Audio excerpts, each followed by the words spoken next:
Tout est réuni pour que l'on reprenne cette nouvelle séquence de la journée Cultive ta data. Et j'accueille, ils sont prêts à monter sur scène, Benoît Lange de Data Terrae, Jérôme Hugueny de Data Sulting, Julie Aubaine que l'on retrouve de Report One, Olivier Lacombe de Subvitamine, Samuel Caruel de Data Loa et Simon Bretin de Flutiant. Merci de vos applaudissements. Je voudrais commencer par vous dire merci. En général, on dit merci plutôt à la fin parce que c'était bien, etc. Et ça, j'en doute pas. Mais je voudrais vous dire merci parce que j'ai constaté dans la préparation autour de Gaël Philippe que c'était absolument extraordinaire la manière dont vous étiez rassemblés pour tous, experts que vous êtes de la data, parce que vous êtes chacun des experts de la data, et bien dire en quoi est-ce que je peux contribuer finalement à apporter quelque chose à des entrepreneurs qui sont à des niveaux de maturité variables, différents, soit carrément pas du tout avancés, soit qui sont un peu dans l'effet waouh, soit qui se disent j'ai essayé mais c'est pas facile, ou qui ont essayé mais qui ont envie de progresser. Il y a de tout. Et tous, alors que sur certains segments vous êtes vraisemblablement des concurrents, c'est bien possible, mais tous vous dites j'ai envie d'apporter ma petite pierre finalement à cette journée-là. Apporter ma petite pierre au sens, on ne va pas passer du temps à vous présenter commercialement parlant. Il y a tout ce qu'il faut au niveau des stands et des démonstrations que vous faites pendant les pauses. Ce midi, il y aura le temps et surtout encore en fin de journée. Mais vous êtes là pour décoder, pour décrypter un univers un petit peu abscon parfois, complexe quand on n'est pas déjà plongé dedans. Mais vous allez en fait, à travers vos expériences, votre expertise, les vécus de cas que vous avez pu rencontrer avec des TPE, des PME ou des plus grands comptes, vous allez essayer de décoder, donner des points de repère finalement aux participants de cette journée pour y voir clair dans leur propre stratégie, chacun, leur propre stratégie data. Vers où avancer, comment avancer, à quel rythme également, parce que trop embrasser les choses ne permet pas de tout bien éteindre. Donc il s'agit en fait pour chacun de faire des choix et vous allez les aider à le faire. Un grand merci donc de jouer ce jeu pour cette journée-là. Alors en fait, on a imaginé avec vous séquencer cette première table ronde autour de 5 questions. 5 questions qui visent à vous aider à y voir clair. Et la première d'entre elles, en fait, elle est sur le cycle de vie de la data. Un cycle, puisqu'on est sur le sujet de Cultive ta data, la métaphore était facile. Comment faire de la graine une belle moisson? Ça n'est pas la moindre des choses. Et on va commencer avec Olivier, qui va, sur 6 étapes qui sont présentées, nous parler de collecte, de nettoyage et de stockage. Olivier. Bonjour à tous et à toutes. Donc effectivement, on va parler un petit peu du cycle de vie et on va commencer par, dans la petite histoire, la donnée, il faut qu'on la collecte. Alors la collecter, elle peut venir de différentes origines. Elles sont évidemment multiples. On peut avoir les ERP, les CRM, les helpdesk, accessoirement peut-être des objets connectés. Qu'est-ce qu'on peut avoir d'autre ? Il y en a pas mal des sources. Il peut y avoir des web services à l'extérieur, des API, ce genre de choses. Des fiches de paye. Des fiches de paye. Des fiches de paye. Alors les fiches de paye, elles viendront du logiciel RH, effectivement. Et donc tout ça, c'est ce qu'on appelle la collecte. Mais à ce stade, les données, elles sont brutes. Si on prend des objets connectés, certains envoient des dates dans un format, d'autres dans un autre. Et donc du coup, c'est pas mal de passer par une phase de nettoyage. Alors ce nettoyage, c'est justement faire en sorte que toutes les données, elles soient un petit peu standardisées, qu'elles puissent rentrer dans des colonnes et que derrière, je puisse trier ces colonnes facilement. Et donc ce nettoyage, il va permettre d'unifier et de faire en sorte que les requêtes derrière, dans votre base de données, dans vos bases de données, soient standardisées. Donc je prenais des exemples, des tonnes à la place de kilos. Si on a des différentes unités comme ça, il faut qu'elles soient toutes normalisées. Et puis il y a un autre aspect qui est aussi, on parle beaucoup du RGPD, donc évidemment, de temps en temps, il s'agit aussi de trier ce qui est utile et ce qui ne l'est pas. Parce qu'à un moment donné, plus vous en prenez, plus vous avez besoin de stocker, et plus vous avez besoin de protéger ces données. Est-ce qu'on peut se rendre compte à ce stade également des informations qui sont vitales pour l'entreprise? Celles qui sont dans le cœur du métier, qui sont vitales. C'est-à-dire, si on ne les maîtrise pas correctement, il va se passer quelque chose de pas bien dans la boîte. Alors oui, disons que On verra cet après-midi, il y a un atelier sur le by design. Justement, l'idée, c'est d'avoir pris en considération tous ces éléments-là dès le départ, de manière à ce qu'à ce stade, au moment notamment du nettoyage, on puisse dire cette donnée-là, elle n'est pas utile, on considère qu'elle sort du scope de ce qui devrait être gardé, alors que celle-ci, elle doit l'être. Et je parlais du RGPD parce qu'il y a toute cette logique d'anonymisation des données, puisque parfois, quand on a besoin d'informations macroscopiques, on n'a pas forcément besoin d'avoir des données nominatives. On a juste besoin de savoir qu'il y a un utilisateur qui est passé et pas que Jean-Marc est passé. Voilà. Et bien, une fois qu'on a tout nettoyé, l'étape d'après, c'est le stockage. Et ce stockage, on a différentes manières de stocker la donnée. On va pouvoir le stocker, alors là on va utiliser peut-être deux mots qui sont un peu techniques. On a des bases de données dites relationnelles, où les éléments ont des relations les uns avec les autres, ou des bases de données non relationnelles. Et là, la seule chose qui importe, c'est de vous poser la question de la volumétrie. En tout cas, nous, c'est notre vision, c'est de pouvoir dire, d'un côté, je mets des bases de données qui sont liées, qui lient des éléments entre eux, et d'autres où j'ai besoin de stocker beaucoup de volume, parce que si je parle d'IoT, par exemple, dans les objets connectés, on parle tout de suite de beaucoup d'informations, même si je ne vais pas tout garder dedans, je vais quand même avoir tout de suite une certaine volumétrie. Si votre objet émet un signal toutes les X secondes, vous calculez à la fin de la journée, à la fin du mois, à la fin de l'année, et vous, ce qui vous intéresse, c'est de pouvoir faire éventuellement du prédictif, ce genre de choses. Mais je crois que Samuel, tu vas nous parler des autres étapes aussi. Alors, juste avant, Samuel, que tu prennes le micro, c'est quand même une question, parce que néophyte que je suis là-dessus, stockage égale pour moi aussi hébergement. À savoir, les graines, je les mets dans quel grenier?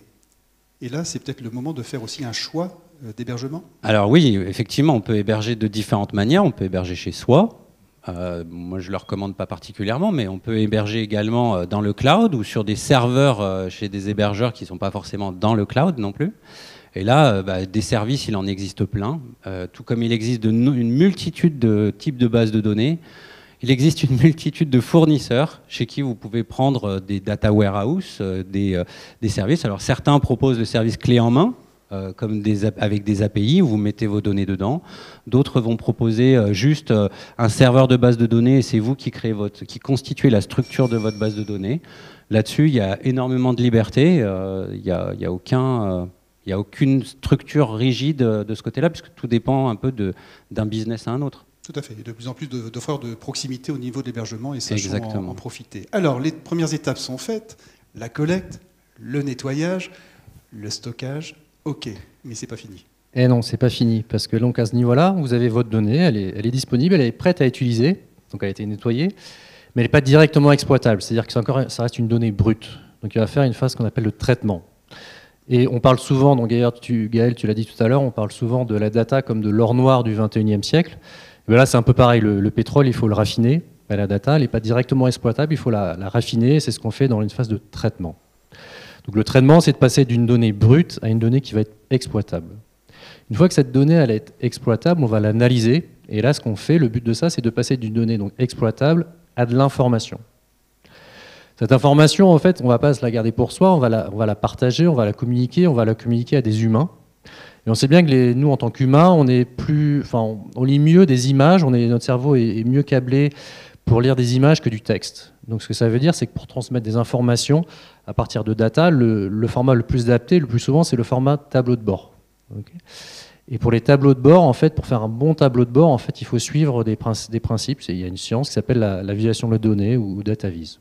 La visualisation des données. Okay. Voilà. C'est les règles pour faire en sorte que le cerveau comprenne rapidement et facilement l'information. C'est une grammaire, finalement, de l'image ?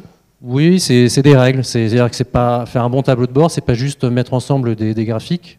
Ça peut marcher, mais souvent, c'est pas. On va vraiment réfléchir. C'est un peu comme, je ne sais pas si vous connaissez l'UX design. En fait, on a l'impression que c'est très simple, c'est juste mettre des couleurs.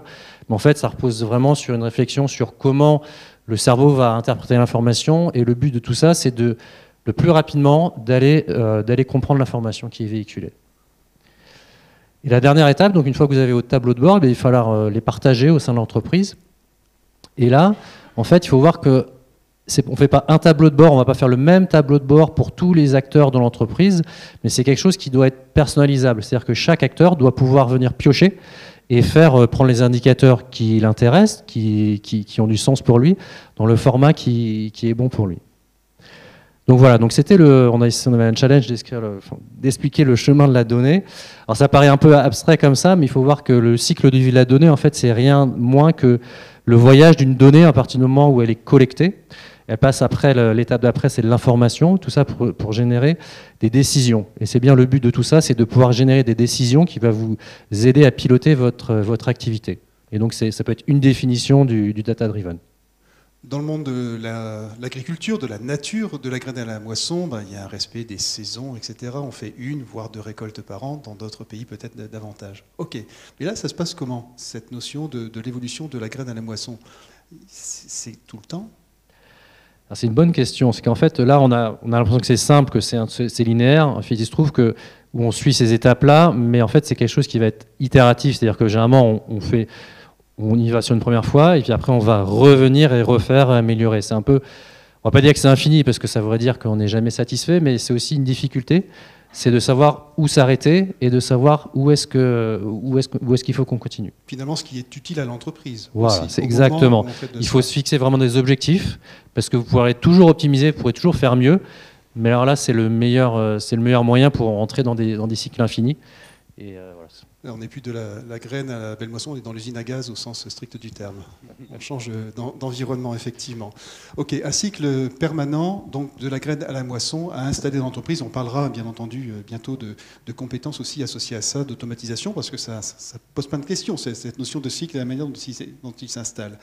Alors, on parle beaucoup, parce que c'est aussi le titre un peu de la journée, à travers Cultive Data, du sujet de la maturité au niveau de la data. On a effleuré à quelques reprises précédemment cette thématique-là, la maturité. Est-ce que vous êtes mature ou immature?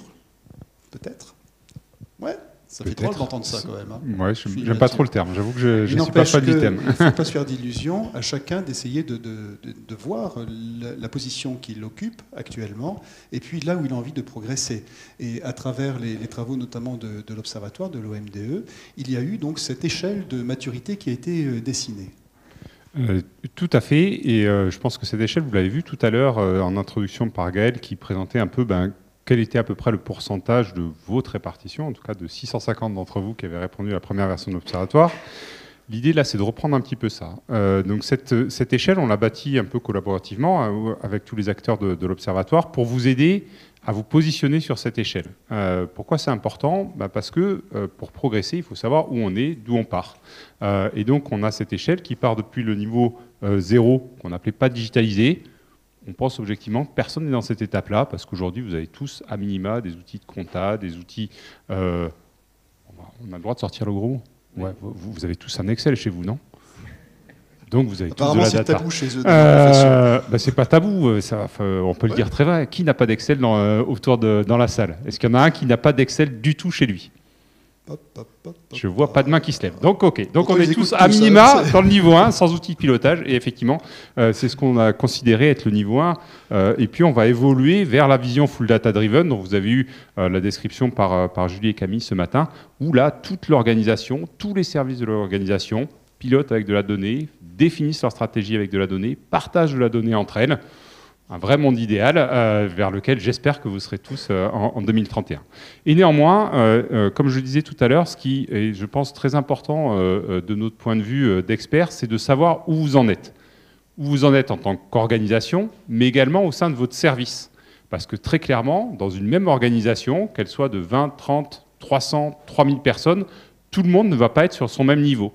Et donc tout l'enjeu à partir du moment où on sait où on est, c'est de pouvoir progresser, pouvoir passer à l'étape d'après, puis à l'étape d'après. Parce que je vous rassure, on ne passe pas de Excel à un mode full data driven en un claquement de doigts.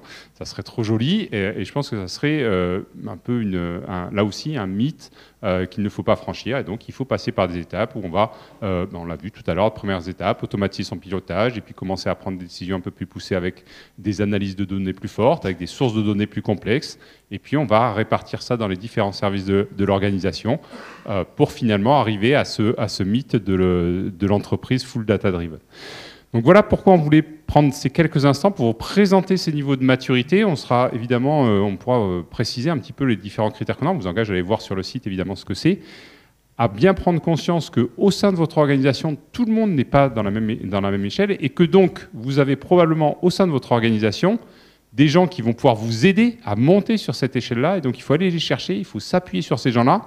Ça peut être des business units, on va dire des groupes entiers. Ça peut être des personnes qui vont avoir des sensibilités plus fortes sur ces technologies, sur la manière de fonctionner avec ces données, et de s'appuyer sur ces points-là pour vous aider à grandir dans cette échelle de maturité. Donc voilà un petit peu le concept général. Je pense, Jérôme, tu vas nous donner quelques exemples, c'est ça? Quelques points de repère et pourquoi pas même des exemples vécus auprès de clients que vous connaissez qui vont permettre de parler également à l'assistance présente aujourd'hui. Oui. Pour compléter tes propos, effectivement, je voulais passer 2 idées. La première, c'est que tout le monde n'a pas vocation à être full data-driven en 2031.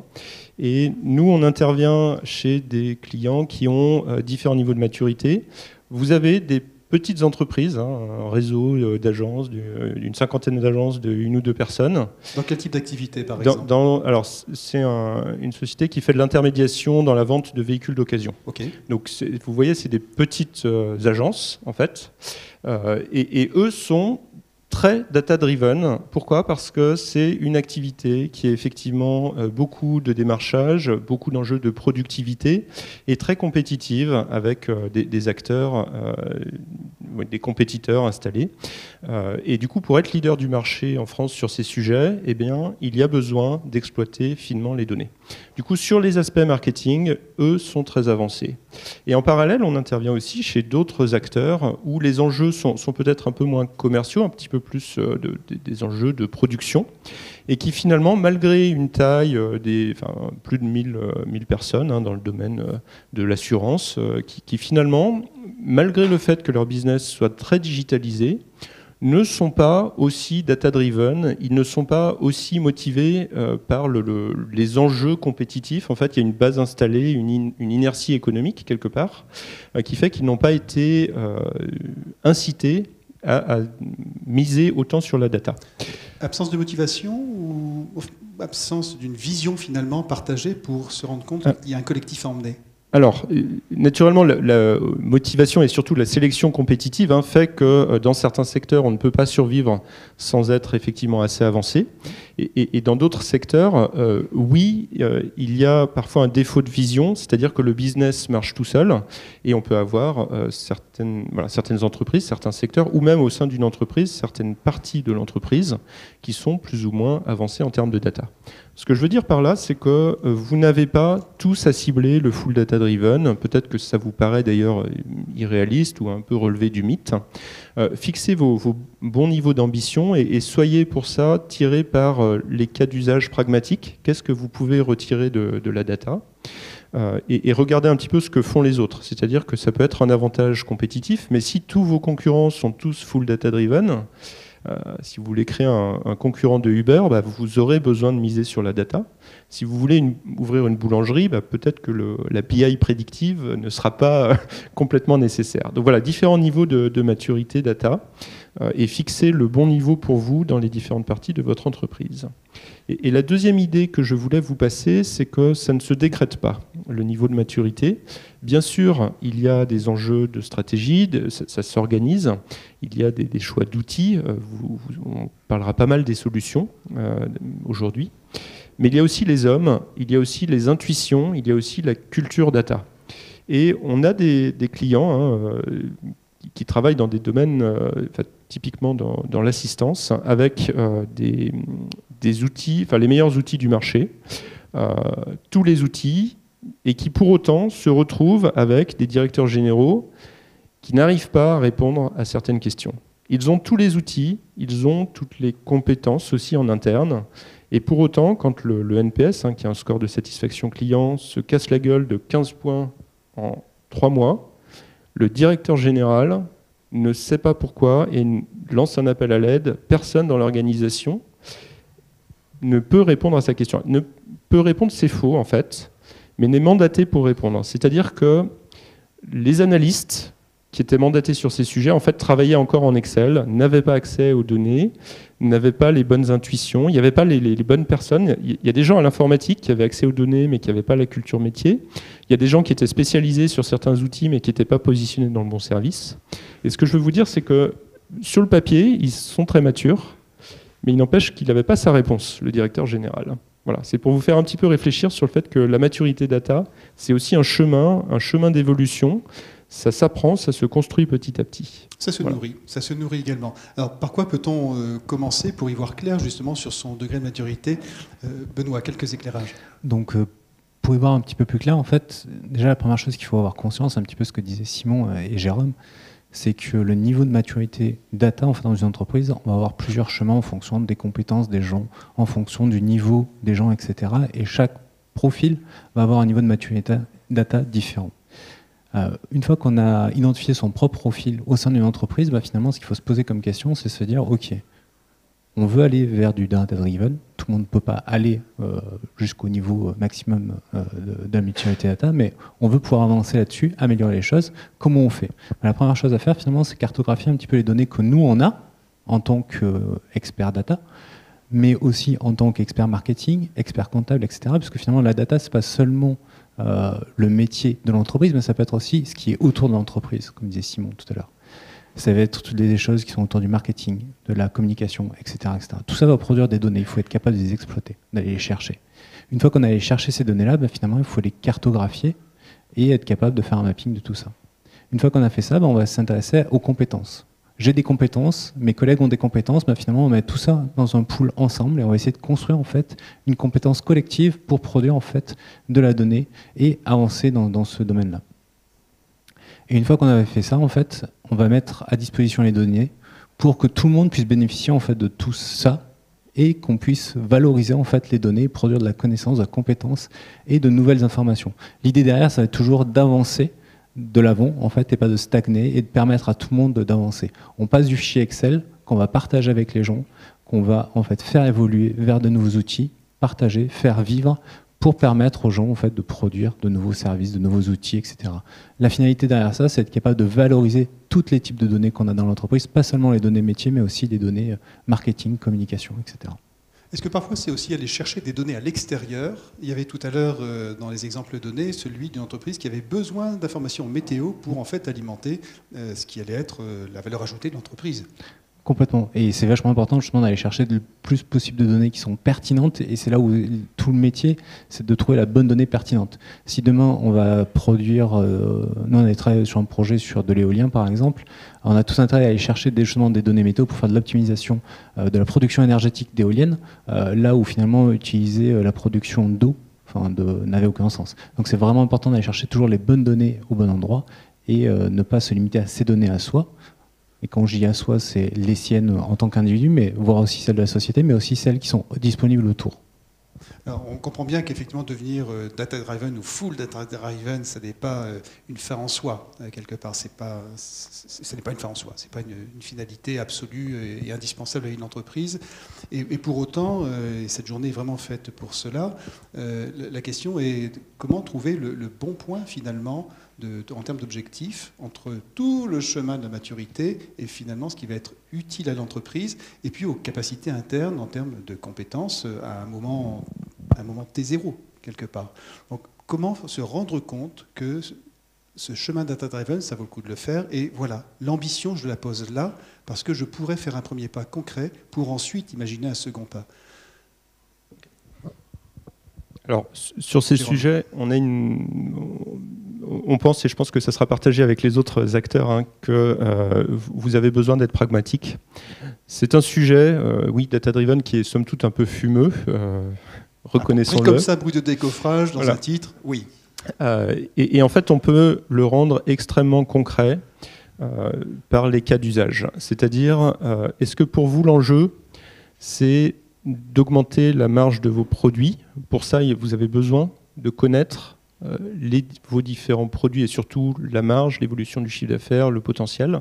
Tout ça, c'est des informations que vous pouvez obtenir en croisant les données de différents systèmes. Je pense qu'il y a déjà encore trop de PME, TPE qui ne savent pas vraiment calculer leur prix de revient.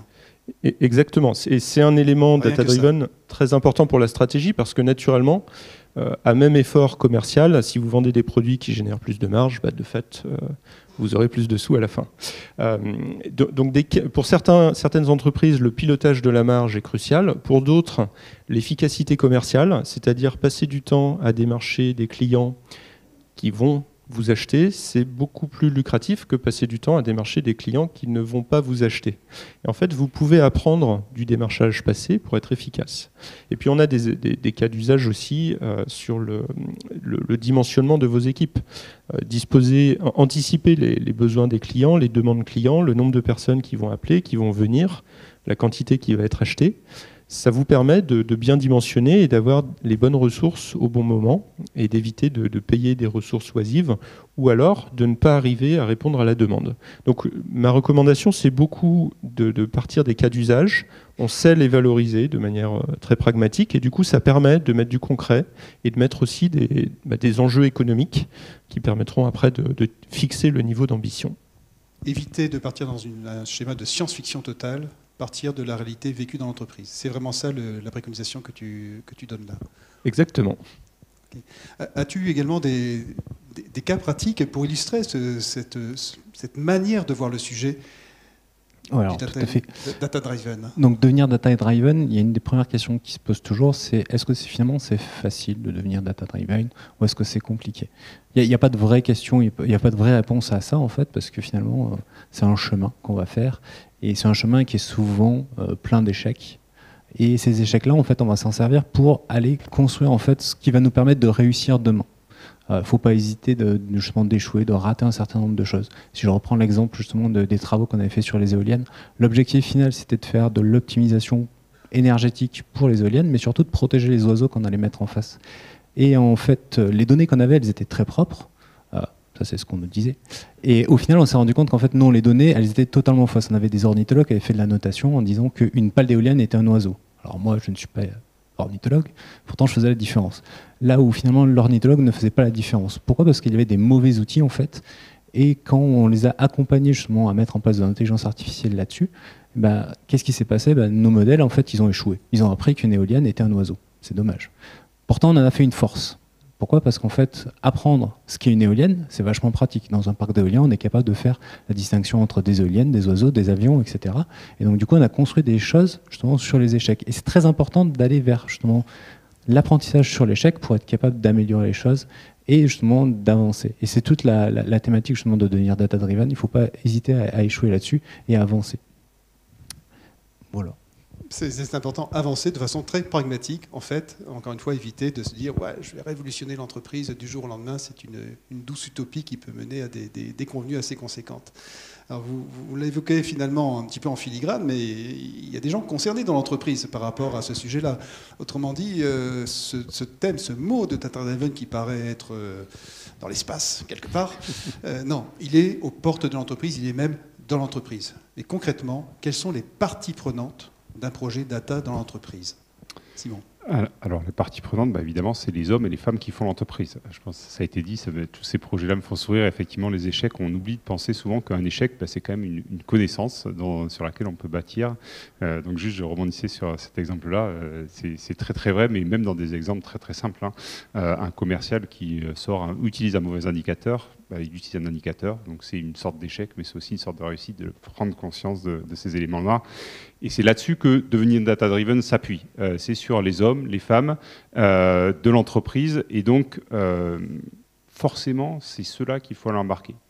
Alors évidemment, quand on pense data, en premier lieu, on va assez naturellement, en tout cas c'est le constat qu'on fait, on va d'abord penser à son cœur de métier.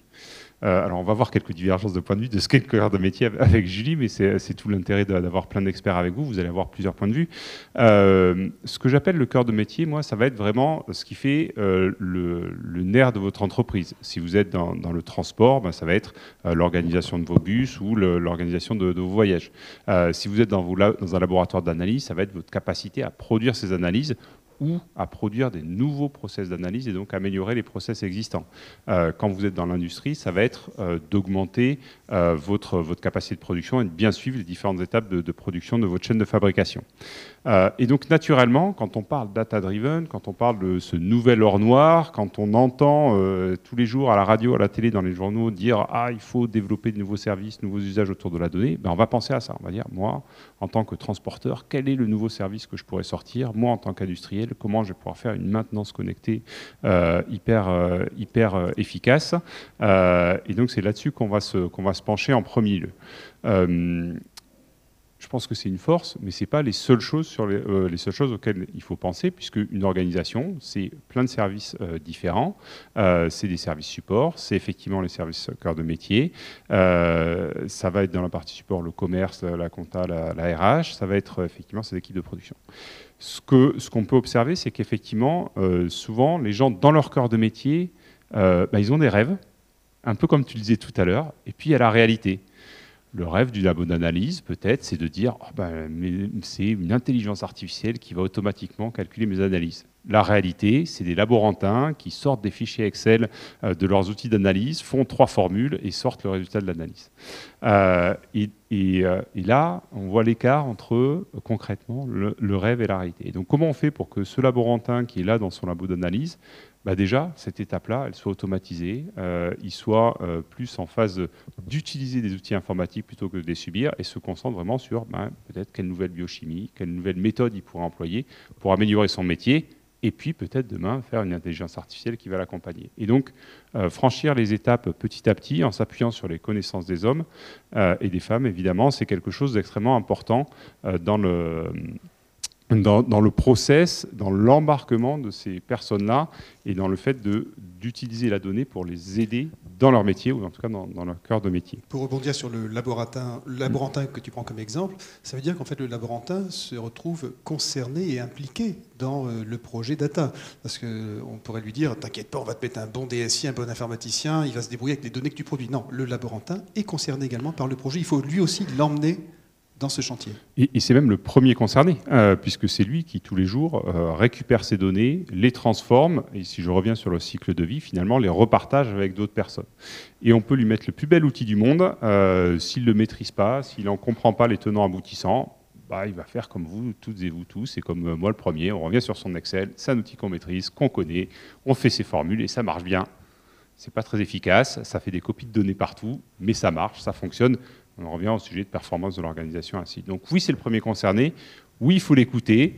Oui, il faut le convaincre que les outils data, d'avoir une démarche d'appropriation et de meilleur usage de la donnée est extrêmement important pour se développer dans son cœur de métier. Et c'est là où peut-être qu'il faut qu'il aille s'appuyer sur des gens qui sont un peu plus matures, qui lui montrent un petit peu comment faire un meilleur usage de la donnée et lui démontrer par l'exemple, dans son organisation, avec des mots qui lui parlent, de comment effectuer cette transformation. Pour se mettre sur le chemin de la data, voilà. Il faut démarrer. Alors comment ça se déclenche ? Comment peut se déclencher ce genre de projet dans une entreprise, encore une fois une PME, une entreprise plus grande ? Comment ça peut se déclencher, Julie ?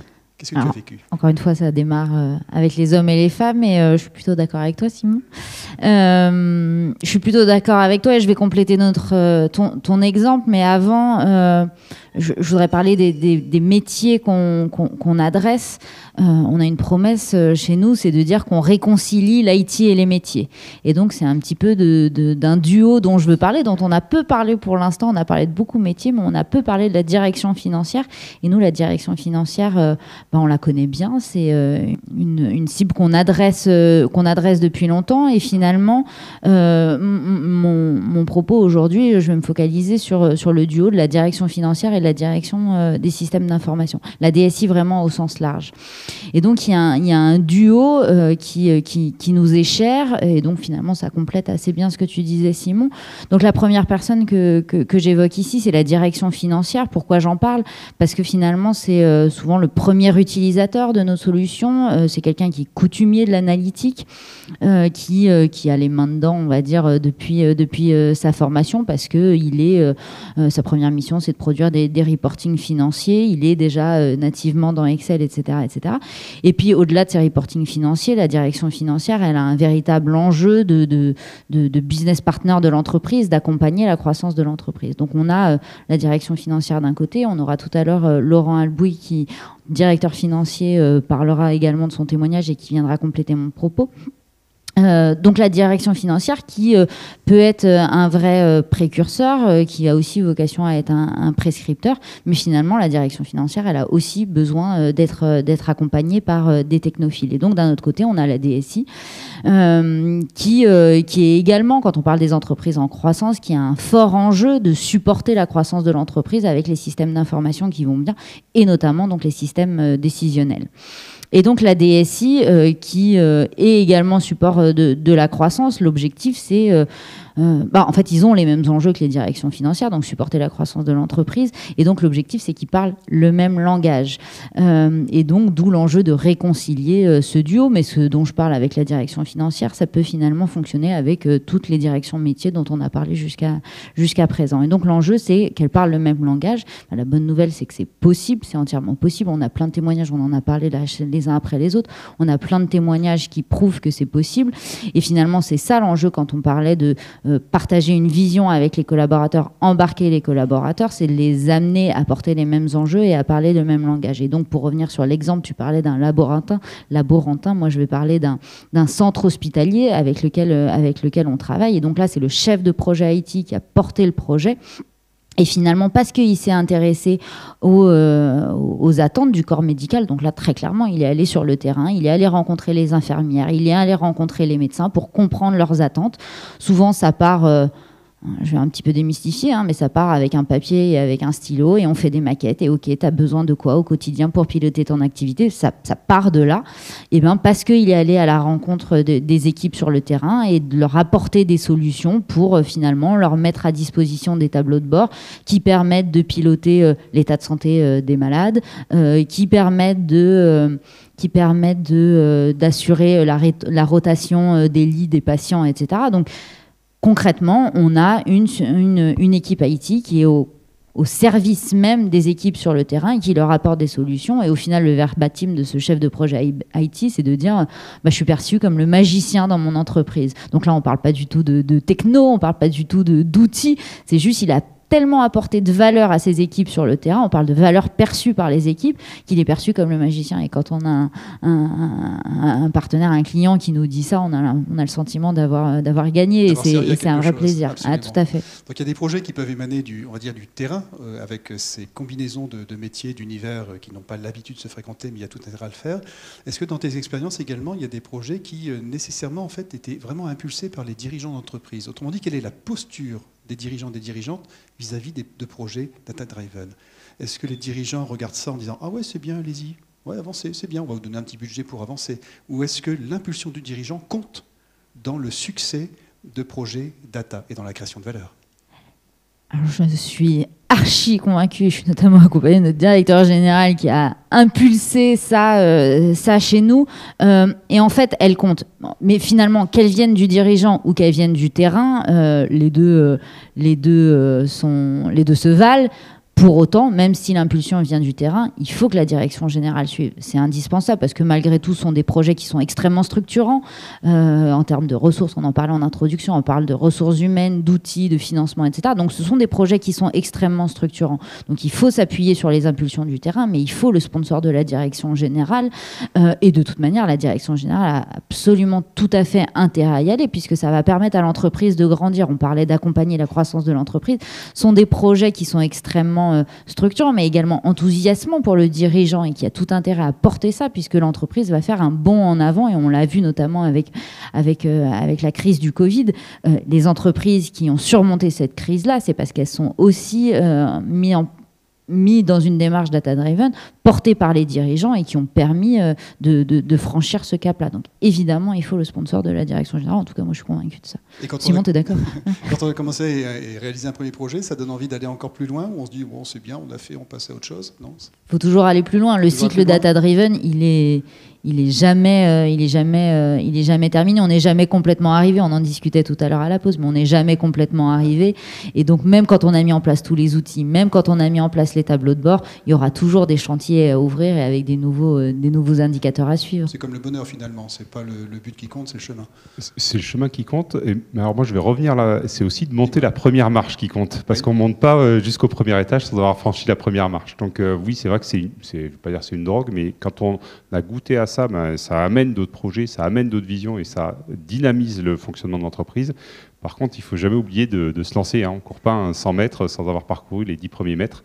Et ça, c'est quand même une étape extrêmement importante avec le soutien, comme le dit, je rejoins tout à fait Julie, le soutien de toutes les étapes de direction, c'est extrêmement important, sinon ça n'avance pas. Alors, ça peut faire bouger également les lignes en termes d'organisation dans l'entreprise, parce que ça nécessite des ressources, des compétences, des connaissances, de l'évolution peut-être de compétences. Samuel, par exemple, quel type de métier, de compétences as-tu vu évoluer dans des entreprises qui se sont mises en route sur des projets data? Alors, on voulait vous parler un peu des compétences des experts data, parce que c'est vrai que c'est pas très clair en fait, c'est des mots un peu compliqués et qui évoluent beaucoup, comme tu dis. Ça, c'est des métiers qui sont très nouveaux et qui évoluent. Et au final, en fait, on sait plus trop qui fait quoi, parce que c'est pareil, les frontières entre ces différents métiers sont pas complètement figées. C'est un peu à géométrie variable. Donc, on voulait là rapidement. Alors, je vais pas vous parler de tous les métiers parce qu'il y en a beaucoup. Et il y a un atelier, si ces sujets vous intéressent, il y a un atelier cet après-midi, je crois que c'est l'atelier numéro 8, qui en parle. Donc n'hésitez pas à y assister. On a voulu vous présenter rapidement les 3 experts data qui sont les plus connus, mais c'est toujours pas forcément évident de savoir ce qu'ils font. Donc la première personne, c'est peut-être celui qui a la tâche un peu la plus ingrate, parce qu'en fait, il fait quelque chose d'absolument nécessaire, mais c'est pas très visible, c'est un peu la partie immergée de l'iceberg, c'est le data ingénieur. Alors qu'est-ce qu'il fait le data ingénieur? Son job, c'est de s'assurer que toutes les données sont disponibles aux acteurs de l'entreprise qui en ont besoin. Donc, le premier aspect, c'est l'aspect données, mais aussi l'aspect outils. Il faut s'assurer que les outils data sont bien installés et qu'ils sont bien maintenus. Après, il y a un deuxième profil qui est plus connu peut-être que le data ingénieur, c'est le data analyst. Et on parle aussi des fois de business analyst. Alors business analyst, c'est un data analyst qui va faire des analyses sur les données économiques. Le data analyst, lui, son objectif, c'est de partir des données et de générer de l'information pour prendre des décisions. Donc ce que ça veut dire, c'est qu'il va construire des tableaux de bord, des tableaux d'aide à la décision, des outils d'aide à la décision par la donnée. Le dernier, alors lui, le dernier profil qu'on a choisi, c'est la superstar, tout le monde le connaît, c'est le data scientist. Ça sonne bien en plus. Ça sonne bien, voilà. Et en plus, ça paye bien a priori et c'est super cool. Ça se recherche. C'est rare. Tout le monde va être data scientist. Alors pourquoi? Parce que c'est des gens qui font de l'intelligence artificielle et ça fait rêver. Et puis voilà, c'est vraiment celui qui a toute la lumière. Alors, qu'est-ce qu'il fait le data scientist? Lui, il va faire donc des modèles, des algorithmes, des modèles d'intelligence artificielle. Et il va faire... Alors, on a aussi un atelier qui parle de l'intelligence artificielle cet après-midi. On va vous en parler un peu plus. Mais l'intelligence artificielle, ça fait plusieurs choses. Ça peut faire des prédictions sur différents domaines, dans le temps, sur des images, sur des fraudes. Voilà, on peut faire plein de choses avec l'intelligence artificielle. Et le data scientist, ce qu'il va faire, c'est qu'il va créer ces modèles, qui va faire ces choses-là. Donc, comme je disais, c'est un peu flou parce que tout ça, il y a des nouveaux métiers qui arrivent tous les ans. Il y a peut-être des nouveaux métiers qui arrivent. Tout ça, c'est en constante évolution. Et les frontières sont pas complètement. Il y a des tâches qui sont faites par des data analysts ou des data scientists. Voilà, il n'y a pas une définition absolument claire et précise. Et l'atelier de tout à l'heure sera fait justement pour faire comprendre ce qu'il y a comme valeur ajoutée derrière ces différents termes. On peut imaginer que quand on est au stade de vouloir franchir la première marche, mesurer la taille de la première marche en disant « Ok, là j'y vais ». Si dans l'entreprise il n'y a pas de compétences spécifiques là-dessus, il faut bien avoir un coup de main. j'allais dire, vous êtes là pour cela, effectivement. Est-ce qu'on peut imaginer qu'au fil des années, allez, 2031, on y retourne, en fait, des entreprises auront carrément intégré des compétences, comme on l'a vu par exemple dans les démarches qualité, où au départ c'était des expertises externes et maintenant il y a des compétences internes, dans les démarches RSE, pour parler de choses encore plus actuelles et qui prennent de l'ampleur, et fort heureusement. Est-ce que dans le domaine de la data, les lignes peuvent encore bouger dans cette combinaison entre ressources externes et ressources internes que les entreprises choisiront ? Oui, je pense qu'il n'y a pas une bonne raison, enfin, il n'y a pas une bonne solution, ça dépend de chaque entreprise et on peut commencer par externaliser ça et puis pouvoir l'internaliser ou le chemin inverse. Il y a pas, je pense que c'est chaque entreprise doit avoir le bon fonctionnement pour lui. De tout cela, il y a finalement un enjeu qui est d'installer la culture data vraiment dans l'entreprise. Ça semble absolument nécessaire, fondamental, mais à quoi ça sert ? À quoi ça sert ? Je vais repasser la parole à... Ah, c'est Olivier qui va la prendre. Olivier qui va la prendre sur est-ce que la data, finalement, c'est forcément le progrès ? C'est-à-dire, dès lors qu'on entreprend un projet à la mesure, encore une fois, raisonnable de l'entreprise, ben, on a quand même de très grandes chances, voire toutes les chances, de faire progresser l'entreprise. Alors, je pense qu'on a tous apporté une pierre à cet édifice, à la réponse à cette question pendant cette table ronde. Évidemment que nous, on sera tous convaincus pour dire que la data ne peut qu'apporter un bénéfice à l'entreprise. Déjà parce que ça permet de mieux comprendre énormément de fonctionnement dans l'entreprise. Jérôme parlait de prédictif tout à l'heure. Le prédictif, c'est quelque chose qui permet de comprendre aussi ce qui ne marche pas. Mais aussi de pouvoir se projeter devant sur ce qui va marcher ou comment ça pourrait marcher. Donc déjà, c'est de base se concentrer sur comment réellement fonctionne l'entreprise, le moteur de mon business, et comment je vais arriver à le modéliser pour arriver à faire en sorte que mes datas soient le carburant et que derrière, la machine avance quasiment d'elle-même. Donc ça, c'est le premier point. Je dirais que dans l'essentiel, la donnée, c'est quelque chose qui, aujourd'hui, repose trop sur de l'humain. Et c'est quelque chose qu'il faut arriver à automatiser au maximum. L'automatisation, elle permet de réduire énormément d'impacts, des impacts réglementaires, de pouvoir protéger aussi en matière de cybersécurité. Il y a énormément de choses de ce côté-là qui font que, même en termes de RSE, on parle beaucoup de ces parties-là parce que le traitement automatisé permet de transmettre des tâches chronophages à quelque chose qui n'a pas d'incidence, qui n'a pas d'aliénation à un travail, et donc d'améliorer le bien-être en reportant les personnes sur des travaux qui sont à plus forte valeur ajoutée. Mettre l'intelligence de l'humain finalement à sa bonne place, et puis nourrir de façon automatique le cycle que l'on voyait tout à l'heure. Exactement. Ne plus être le lundi matin à devoir sortir le tableau pour 10 heures parce qu'il y a la réunion de direction. Et il y a notamment cette notion de pérennité, de faire en sorte d'être toujours à l'heure. Les données, quand ça passe par un humain, j'en parlais il n'y a pas très longtemps avec un client, c'est Gérard qui s'en occupe, et Gérard, pas de bol, il est en vacances. Donc la donnée, aujourd'hui, sur le COMEX, on ne l'a pas. Ça n'arrive jamais, ça. Non, ça n'arrive jamais. Le programme. On est d'accord. Non, mais après, on peut toujours dire que le programme a planté, qu'il n'a pas fourni la donnée. Mais disons que ça se répare. Le Bernard qui est en vacances, on ne va pas le rappeler. On va attendre qu'il soit rentré. Donc il y a vraiment cette dimension-là aussi qui est assez importante. Entreprendre un projet data dans une entreprise de 20, 50, 200 salariés, quelle est la dimension de l'entreprise qu'il faut embarquer et comment l'embarquer? Est-ce que c'est toute l'entreprise nécessairement? Est-ce que c'est une partie de l'entreprise parce que, avec des personnes concernées par ce projet? Mais qu'est-ce qu'on dit aux autres qui ne sont pas embarqués dans le projet? Comment manager un projet data dans une entreprise de 20, 50, 200 personnes? Moi, je ne crois pas à embarquer sur la première marche tout le monde. Tant mieux si ça arrive, tant mieux si parmi vous certains ont réussi à faire ça. Bon, je ne suis pas sûre qu'il y ait beaucoup de success stories qui racontent ça, pas la nôtre.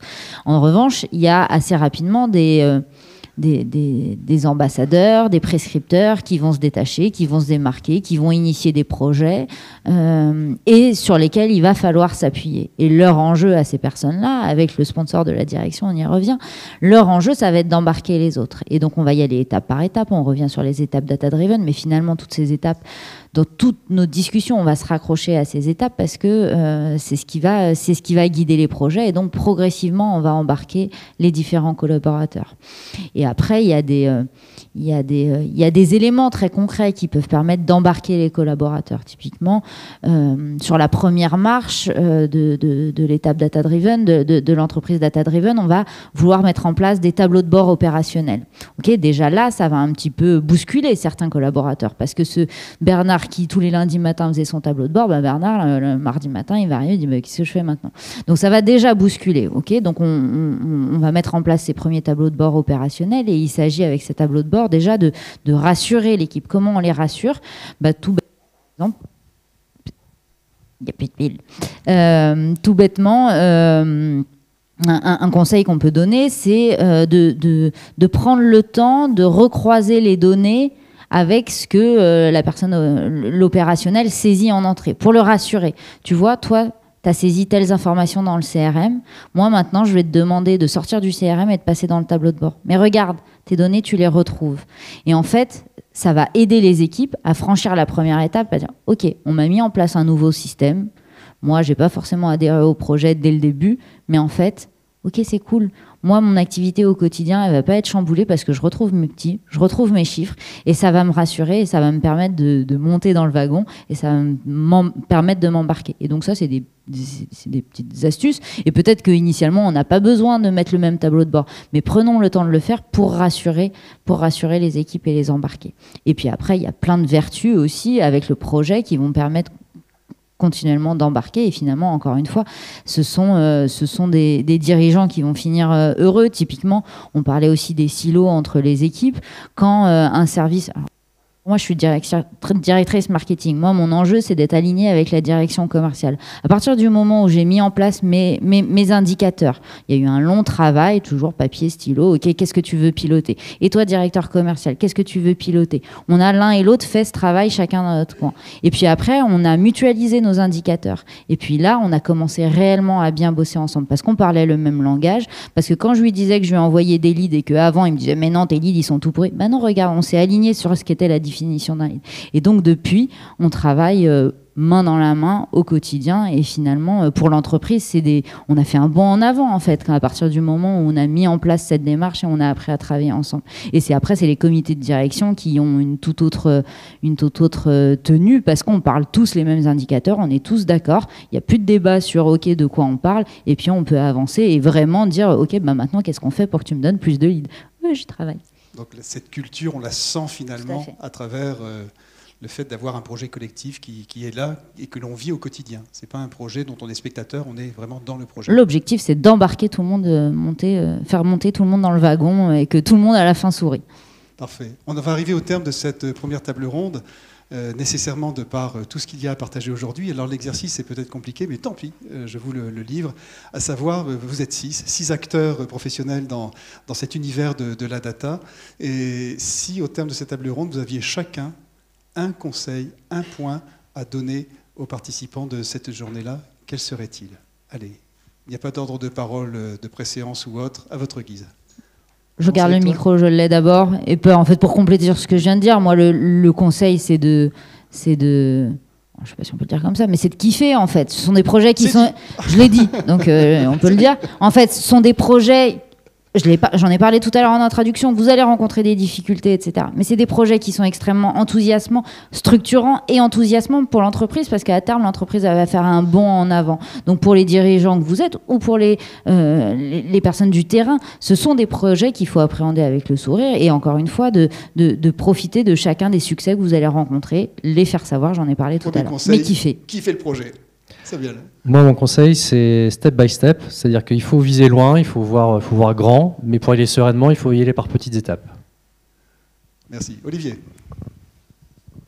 Comme je le disais tout à l'heure, l'automatisation. Je pense beaucoup à cette partie-là, parce que c'est là où vous allez aussi gagner fortement en temps passé. Alors peut-être pas immédiatement, peut-être que le prototype, il ne faut pas le penser automatisation, mais dès que possible, automatiser pour éviter les points de friction, et surtout faire en sorte que vos collaborateurs soient plus joyeux dans leur travail plutôt que de se taper du tableau Excel toute la journée. Voilà. Faites-les kiffer. Hashtag faites-les kiffer. Oui, step by step, bien entendu, mais en commençant tout de suite. Vous avez l'opportunité de mettre en place notamment du pilotage qui sera très certainement bénéfique à votre entreprise et qui permettra de préparer les autres étapes. Donc step by step, tout de suite. Alors moi je disais comme kiffer, j'ai osé expérimenter. Vous avez tous des smartphones, vous avez tous un jour téléchargé une appli pour dire tiens et comment ça marche. Et bien sur la data, faites pareil, osez dire tiens j'essaye sur l'IA, osez dire j'essaye, je fais. C'est pas parce qu'on est en entreprise qu'un projet informatique ça dure toujours 15 ans ou 5 ans pour se déployer. On peut faire des choses vite. Ça marche, bah super, ça, vous pouvez aller à l'étape d'après. Ça marche pas, bah c'est une première victoire. Et vous allez essayer autre chose et vous aurez une réponse à vos interrogations. Osez expérimenter. Benoît. Et donc le dernier point... Last but not least. Exactement. Donc moi en tant qu'expert technique, le point que je vais vous donner en fait, c'est ne vous focalisez pas sur la technique. La technique ce n'est qu'un moyen. Focalisez-vous sur l'objectif, les KPI, ce que vous voulez sortir comme valeur. Sortez la technique elle aura changé en 2 ans, ça sert à rien d'aller dans la technique. Merci à tous les 6 pour vos apports durant cette table ronde. Un grand merci à vous.